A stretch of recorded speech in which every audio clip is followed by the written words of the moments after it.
Eto na! The moment that we have all been waiting for is finally here! Naiyak ako ng slide, ano ba? Today, I'm bringing you some good news. Napakagandang balita mga kabayan. Kasi ito na! Finally, after a long wait, we now have a date when New Zealand borders will reopen again. Yes, you heard that right. New Zealand is opening its international borders, not just to New Zealand citizens and residents, but also to foreign nationals and travelers.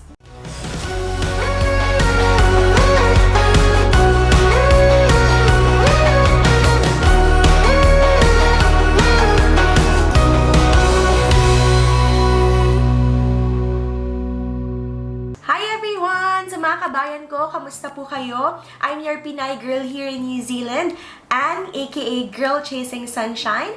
I make videos about my life here in New Zealand as a Filipino immigrant who started with just a working holiday visa. So if you're new here, please don't forget to subscribe below, hit the notification bell if you want more videos about how to move, how to work, and how to live here in New Zealand. A lot of you have been waiting, wondering, and asking when New Zealand borders will reopen again. And sa mga nakaraan nating videos, palagi ko pong sinasabi, hindi ko po alam kasi wala pang announcement from the New Zealand government. But today, I'm so pleased to finally share with you ang sagot sa ating mga katanungan mga kabayan. Magbubukas na po ang international border ng New Zealand. In this video, I will talk about when the borders will open, at what stage citizens, residents, and foreign travelers can enter New Zealand, and other information that will be helpful for you if you are planning and hoping to come to New Zealand. As you are aware, New Zealand's current border restrictions due to COVID-19, it's one of the strictest in the world. Napakahirap pong pumasok sa ngayon. Offshore visa processing is also currently on hold kung wala kayo dito sa New Zealand. It means hindi po ipaprocess ang visa ninyo unless you have a critical purpose to go here. Yung mga galing po sa ibang bansa, kung gusto nilang pumunta dito sa New Zealand, kahit po citizens and residents, they need to stay at a managed isolation quarantine facility pagdating nila dito sa New Zealand. Sa ngayon po, 7 days ang stay sa MIQ, but previously and for the most part of the pandemic, it was a 14-day stay at a managed isolation facility. MIQ was the biggest hurdle in coming to New Zealand. Unang-una po because of the cost. Although subsidized ito ng gobyerno, meron pa rin po kayong babayaran and it's quite substantial mga kabayan. But more importantly, napaka-challenging po ng MIQ because booking a slot is almost next to impossible. There is a booking system but it works like a lottery, para po siyang piso sale. There's no guarantee that you will get a space or a slot. Also, the border was closed for most non-New Zealand citizens and residents who hold a temporary visa and were stuck offshore nung nagkaroon po ng pandemic. And then for those foreign nationals who were hoping to come here to New Zealand, you will remember that Immigration New Zealand paused offshore visa processing, katulad nga po ng nabanggit ko kanina, so halos wala rin pong nakakapasok talaga sa border. If you remember po, back in August, the Prime Minister of New Zealand announced a plan when and how New Zealand borders will reopen again. I've made a video about that, sana po panoorin ninyo, nandyan yung link sa taas. Medyo walang linaw po yung date dun sa announcement na yon. Ang sabi lang, by early 2022, magbubukas na ang border. But yesterday, November 24, 2021, the New Zealand government announced that fully vaccinated people can start traveling to New Zealand from January 2022 without having to go through MIQ or managed isolation. Yes, you heard it right. Mawawala na po ang MIQ for fully vaccinated travelers. It will be a 3-step approach that will allow fully vaccinated people to travel more freely in and out of New Zealand. So, what are the phases? When will they begin? And what will be required from people coming to New Zealand? Step or phase 1 po ay magsisimula ng 11:59 p.m. on January 16, 2022. In this step po, yung mga fully vaccinated New Zealand citizens, residence class visa holders, and other eligible travelers Kung manggagaling po sila ng Australia, maaari na po silang makapasok ng New Zealand without having to go through MIQ or managed isolation.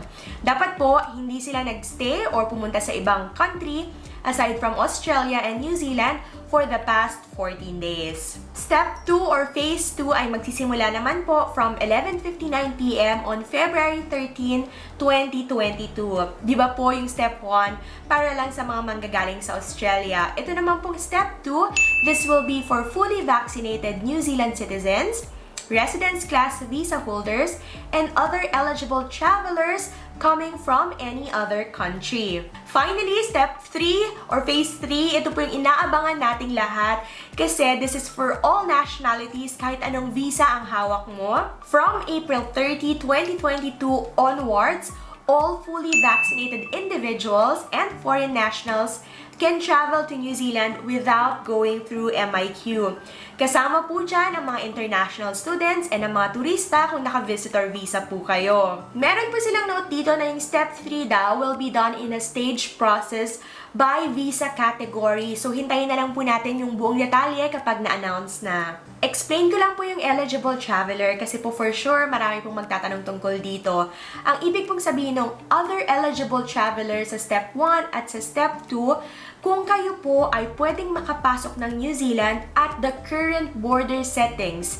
Ibig pong sabihin kung hindi kayo New Zealand citizen or resident, and you can come here to New Zealand because you have an exemption due to a critical purpose, you are considered an eligible traveler. Kung meron po kayong questions or clarifications about the 3 steps na nabanggit natin, mag-leave lang po kayo ng comment below at sasagutin natin yan.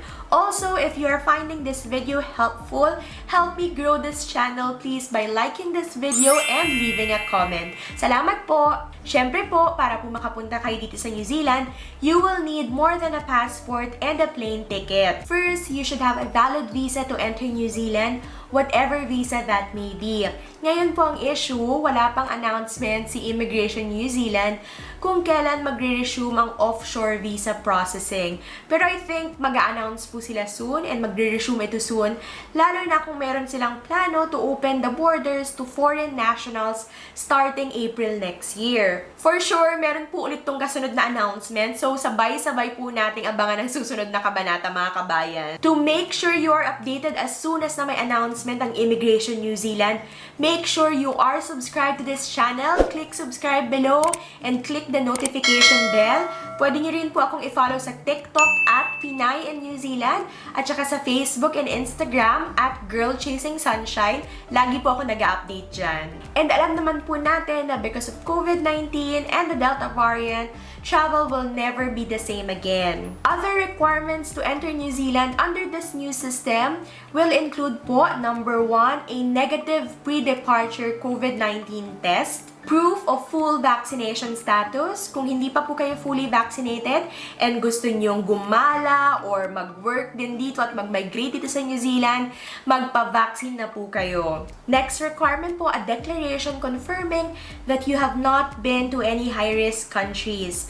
By December po, Papua New Guinea na lang ang matitira sa listahan ng New Zealand ng high-risk countries. But remember po, this list could change anytime. Next po, 7 days in self-isolation. So kahit wala na pong MIQ, kailangan nyo pa rin pong mag-self-isolate upon arrival here in New Zealand. And finally, the last requirement, another negative COVID-19 test result before you end your self-isolation and before you enter the community. Kung hindi po kayo fully vaccinated or you are coming from a high-risk country, pwede pa rin naman po kayo magpunta ng New Zealand, but you will have to undergo 7 days of stay sa MIQ and then self-isolation for another 3 days.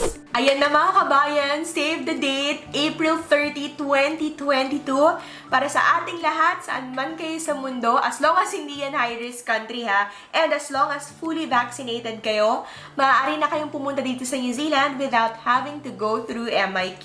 Ngayon pa lang po, paghandaan nyo na kung gusto nyo makapunta dito sa New Zealand. Panoorin nyo po yung lahat ng videos natin sa channel na to dito, paano makapunta ng New Zealand, paano mag-apply ng trabaho dito, ano-ano yung mga visa options, magkano yung magagastos, tsaka yung mga magagandang lugar na pwede niyong puntahan dito. Ayan po, lahat yan, meron tayong videos dito sa ating channel, kaya huwag niyong kakalimutang mag-subscribe and panoorin itong mga videos na to. Ako po personally, sobrang saya ko nung narinig ko tong balitang to because this is really a great news. Napaka-emotional ko kahapon, naiyak ako ng slide. Kasi for us, it means na yung family namin ni John pwede nang bumisita dito sa New Zealand. Tapos kami rin, pwede na kaming makauwi ng Pilipinas, makapagbakasyon, and makabalik dito sa New Zealand without having to worry about MIQ. Babalitaan ko kayo mga kabayan kapag pauwi na kami ng Pilipinas and malay nyo, di ba, magkita-kita tayo doon. Or mas maganda, magkita-kita tayo dito sa New Zealand. Anong bet nyo? Comment below. This is it, the light at the end of the tunnel. May pag-asa mga kabayan, kapit lang tayo. Yun lang for today, mabilisan lang yung video kasi gusto ko lang talagang i-share sa inyo agad-agad na. As always, kung hindi pa kayo nakasubscribe, make sure you click the subscribe button below and yung katabing notification bell so you are always updated kapag may bago akong upload.